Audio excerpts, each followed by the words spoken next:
Bonjour à toutes et à tous, bienvenue dans ce 8e et dernier épisode de cette première saison de Podcast sur Opinion, l'émission de Via Sophie qui traite de l'actualité. C'est parti. Via Sophie, Podcast Your Opinion, Valérian Caillé.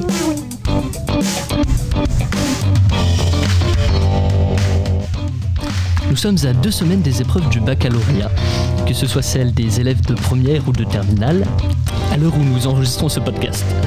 Cette année marque l'arrivée d'une nouvelle épreuve pour les terminales, le grand oral. En effet, c'est la seconde année du grand oral, mais une grande première pour nos terminales de cette année, étant donné que cette épreuve n'avait pas eu lieu l'année dernière compte tenu de la crise sanitaire.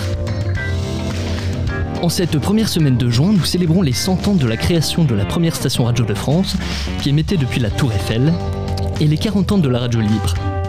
À l'occasion, nous avons souhaité échanger autour des podcasts, ce nouveau moyen d'expression qui pourrait bien être une alternative aux traditionnels exposés en classe et une grande aide pour les élèves et pour les aider à s'améliorer à l'oral. Via Sophie, Podcast Your Opinion. Nous vous accueillons aujourd'hui pour discuter de ce sujet, monsieur le directeur académique Joël Thury. Bonjour. Monsieur Bernard Hénon, le professeur du lycée Sophie Berthelot. Bonjour. Et monsieur Bouchard, enseignant d'histoire et de géographie de DNL euro-anglais au lycée Sophie Berthelot également. Bonjour. Commençons tout d'abord par expliquer à nos auditeurs ce qu'est le grand oral, cette nouvelle épreuve du bac des terminales qui intrigue beaucoup de jeunes. Adèle, je t'en prie. Merci. Je m'adresse ici aux futurs terminales, quel que soit votre niveau actuel, et souhaite par la même occasion un bon courage à nos terminales de cette année pour ce grand oral. Le grand oral est une épreuve passée en voie générale et technologique en classe de terminale. C'est une épreuve de 20 minutes devant le jury, avec en amont 20 minutes de préparation et qui se déroule en 3 temps. Et Adèle, alors, quels sont ces 3 temps ? Tout d'abord, un premier temps qui dure 5 minutes. Vous avez préparé au chaud à la maison 2 questions portant sur vos spécialités. Le jury sélectionnera le jour J une de ces 2 questions. Vous devrez ensuite expliquer pourquoi vous avez choisi de traiter cette question, puis développer et enfin y répondre. Ensuite vient un deuxième temps de 10 minutes, c'est bien ça ? C'est ça. Ce sera un échange avec le jury qui vous interrogera pour obtenir plus de précision concernant vos précédentes paroles et vous demandera d'approfondir votre pensée. Le but sera d'ici d'argumenter en mettant en valeur vos connaissances liées au programme des spécialités suivies en première et en terminale. Et enfin arrive la 3e partie de 5 minutes. C'est un dernier échange avec le jury sur votre projet d'orientation. Il faudra expliquer en quoi la question traitée est utile pour votre projet de poursuite d'études et même pour votre projet professionnel. Vous parlerez des différentes étapes qui ont permis d'avancer dans votre projet, des rencontres, des stages, un intérêt particulier pour les enseignements communs ou encore vos choix de spécialité et de ce que vous ferez de ces expériences après le bac. Mais cette année, cette épreuve est perturbée par la crise sanitaire et subira donc des aménagements. En effet, chaque candidat devrait en temps normal, durant sa phase de préparation le jour J, mettre en ordre ses idées par un support, une carte, un graphique ou encore un schéma, qu'il donnerait ensuite au jury. Cette année, le candidat pourra garder ses notes. Deuxième aménagement, le candidat pourra, durant son entretien avec le jury, utiliser un support pour illustrer ou expliciter ses propos, afin de dresser une équation par exemple, ou encore esquisser une carte. Dernier aménagement, le candidat présentera un descriptif visé par ses professeurs de spécialité et par la direction de l'établissement, où figureront les points du programme qui n'auront éventuellement pas pu être étudiés. Merci Adèle. Je m'adresse maintenant à vous, monsieur le directeur académique. Maintenant que tout est clair à propos de l'organisation du grand oral, nous aimerions désormais vous questionner sur ses origines, ainsi que ce qu'il va permettre finalement aux élèves. Tout d'abord, le grand oral n'existait pas avant la réforme du bac. Alors pourquoi l'avoir créé ? Bien, vous êtes en train aujourd'hui de démontrer pourquoi il faut faire l'oral. Ça veut dire que le fait de s'exprimer, le fait d'argumenter, le fait d'expliquer, et tout ça c'est très important. En plus, à partir de, c'est ce que vous faites, d'un écrit oralisé, c'est-à-dire qu'à un moment donné, il y a une maîtrise d'un écrit et qu'on est capable de porter une parole.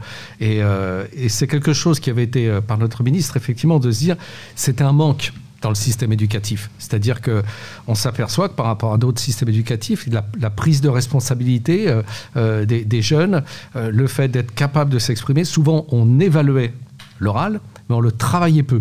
Et donc, c'est très important de pouvoir travailler l'oral et de créer des situations.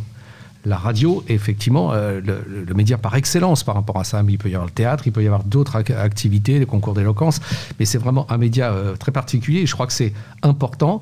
C'est notamment l'oral très discriminant.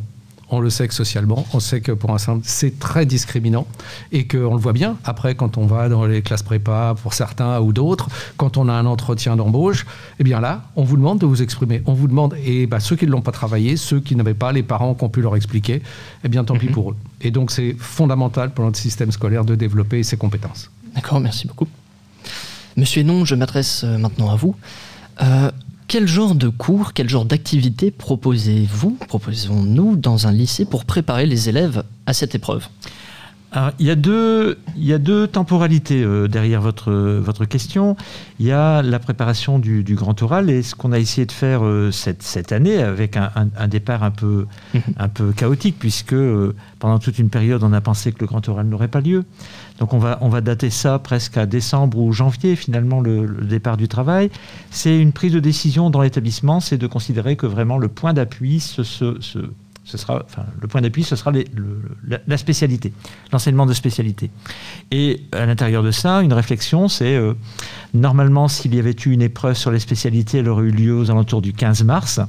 L'épreuve n'ayant pas lieu, on considère qu'à compter du 15 mars, eh ben, vous allez travailler sur ce grand oral, sur un timing qu'on avait estimé à peu près à 1 à 2 heures par spécialité, ce qui faisait 4 heures en gros par semaine. Donc ça, c'est la manière d'envisager la préparation.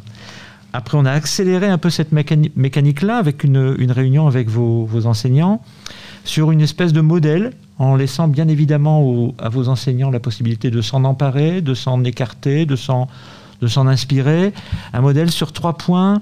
Un point qui aurait été une présentation, c'est-à-dire un élève présente devant ses camarades, qui pour le coup, il y a une appropriation de la grille d'évaluation. Un deuxième temps qu'on avait appelé la permutation circulaire, c'est-à-dire qu'on met des petits groupes, un élève s'exprime devant ses camarades qui ont la grille, et on fait tourner. C'est quelque chose qui est utilisé déjà depuis longtemps sur les groupes en langue vivante, notamment. Et après, un troisième temps que vous avez souvent appelé, vous les élèves, le grand oral blanc, c'est-à-dire il y a une ruche là en ce moment dans l'établissement, c'est des enseignants qui sont en train d'interroger des élèves et leur expliquer les points de progrès. Voilà. Ça, c'est la préparation du grand oral. Moi, ce dont je rêvais, mais j'ai dû un peu différer le rêve, c'est non pas de travailler sur le grand oral, mais sur une culture de l'oral au sein du lycée Sophie Berthelot. Donc il y a déjà quelques marqueurs qui se sont installés, des projets phares. Vous y avez peut-être participé. Je prends par exemple la République du savoir, c'est-à-dire que c'est un colloque. Et quand je regarde les méthodes, ça ressemble étrangement aux entretiens de Bichat, vous savez, pour les médecins, où il y a un savoir qui est apporté, qui est co-construit avec des élèves. On a la chance d'avoir vu Donc sur ces projets-là, nous on met des moyens, on accompagne beaucoup. On a les enfants de Liouville aussi en mathématiques avec Madame de Grave. Donc tout un certain nombre de projets sur lesquels nous on met des choses pour qu'ils puissent se développer. Et on a beaucoup à faire. Et vous voyez, par exemple, souvent des élèves viennent nous demander des choses, nous solliciter. Et ben, on voudrait maintenant que les gens apprennent à argumenter lorsqu'ils viennent nous demander des choses. Et lorsque vos enseignants nous proposent des projets, moi j'aimerais bien qu'à chaque fois, dans les projets, il y ait une partie de restitution orale devant un jury. Enfin, on va même pas l'appeler un jury, mais devant des gens. C'est-à-dire que ça pourrait être la direction, d'autres. En fait, c'est apprendre à défendre un point de vue. Parce je pense que vraiment dans votre future vie, vous aurez à le faire énormément, quotidiennement. La présentation de projets, les revues de projets, ça sera vraiment votre... Donc voilà ce qu'on essaie la vision qu'on a du grand oral au lycée Sophie Berthelot. D'accord, merci. Eh bien, voyons maintenant comment le podcast, justement, peut être utilisé comme un outil d'apprentissage et qui serait, dans notre cas, tout à fait adapté à l'épreuve du grand oral. Via Sophie. Podcast Your Opinion. Pour cette seconde partie d'émission, nous souhaitons nous pencher sur les podcasts. Nous fêtons cette semaine les 100 ans de la radio avec cet anniversaire, 100 ans d'évolution technologique. Les podcasts sont devenus ces dernières années la nouvelle manière de s'informer, grâce aux smartphones notamment. Chacun peut écouter une émission en différé, à toute heure et en déplacement, ce qui change évidemment notre rapport à l'actualité. Les médias scolaires, eux aussi, se sont adaptés à cette nouvelle mode, passant de journaux papier plus traditionnels au web. Monsieur le directeur académique, avez-vous eu vent dans l'académie d'initiatives de web radio des lycées, comme nous le faisons ici au lycée Sophie Berthelot ?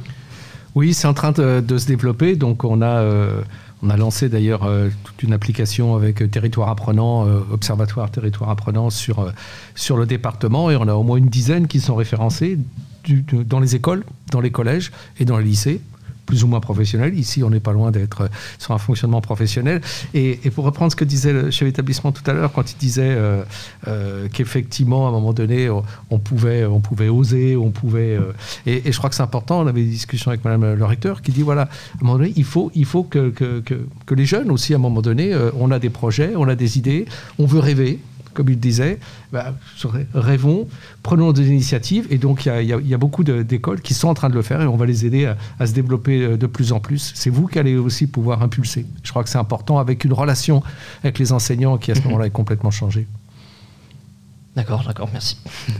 Et pensez-vous justement que l'usage des podcasts et des contenus audio devrait rester un enseignement facultatif, une option par exemple, ou un club, ou est-ce qu'il devrait au contraire devenir une part entière de l'enseignement et de créer un enseignement hybride avec les nouveaux moyens que nous avons ? Alors, je veux dire, c'est un support. Donc, c'est un support qui peut être utilisé hors les cours classiques, mais qui peut être utilisé aussi dans les cours. Je sais que les professeurs de langue, souvent, effectivement, l'utilisaient. Je trouve que c'est très intéressant parce qu'on sait que souvent, on n'est pas toujours à l'aise avec notre corps. Et qu'entendre sa voix, c'est quelque chose d'important. Et pour avoir une estime de soi, pour avoir confiance en soi, entendre sa voix, c'est très surprenant. Hein. On prend l'habitude à un moment donné, et encore, je crois que vous allez vous réécouter, vous serez toujours surpris. Et cet exercice-là est très intéressant. Parce que sans ça, on peut vous dire, mais regarde, tu prononces pas obligatoirement très très bien, tu parles pas assez fort. On peut le dire, il faut le vivre. Et le podcast aide beaucoup à cet exercice, à cette prise de conscience, cet aspect réflexif qu'on a. Donc moi, j'y crois beaucoup. D'accord, merci. Eh bien, justement, c'est un de nos objectifs à Via Sophie, c'est d'ouvrir notre média aux autres élèves de notre établissement, aux autres élèves de la région, même de nous lier, mais également de faire intervenir nos professeurs et de faire intervenir tous les acteurs du lycée.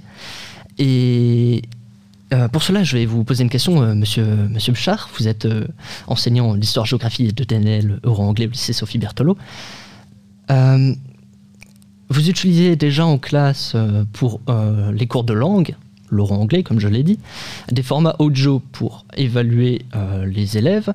De quelle manière le faisiez-vous et de quelle manière pensez-vous que ces évaluations et ces apprentissages avec les nouveaux médias, les nouvelles méthodes vont évoluer ?